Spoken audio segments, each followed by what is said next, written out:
In today's video, I'm going to teach you how to group and ungroup elements in Canva. If you're someone who loves working on design projects, knowing how to efficiently manage elements is essential.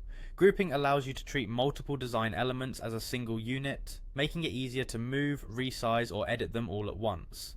Conversely, ungrouping lets you edit elements individually when needed. So let's dive in and explore how you can do this seamlessly in Canva.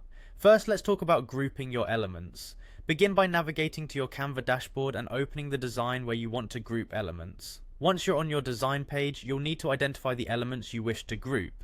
This step is foundational because you want to ensure you're selecting the correct items. To do this, simply click and hold your mouse button at one corner of the area where the elements are situated. Then drag your mouse across the canvas. As you're dragging, you'll see a blue highlighted box appearing, which helps in indicating the selection area. Make sure that all the elements you wish to group are enclosed within this highlighted box. Now that you've selected the elements, you'll notice a toolbar appearing at the top of the canvas. This toolbar is context sensitive and changes to offer options relevant to your selection. One of these options will be group. This is your magic button. Click on group and voila. All of your selected elements are now grouped. Grouping your elements like this allows you to manage them as a single component, saving you both time and effort, especially in more complex designs. This is hugely beneficial when you're working on projects with multiple layers and elements, ensuring that everything stays neatly organized. What if you need to make changes to individual elements within a group? No worries, Canva makes ungrouping just as easy. First, start by selecting the grouped elements.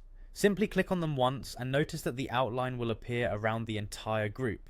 Head back to that trusty toolbar at the top of your screen. Where you once saw group, you should now see an ungroup button.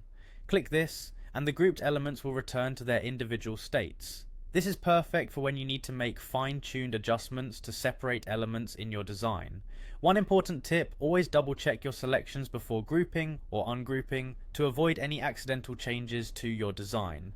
Practicing these steps a few times will make you more confident and efficient, and that's it. You now know how to group and ungroup elements in Canva, giving you much more flexibility and control over your design projects. Thanks for watching and happy designing.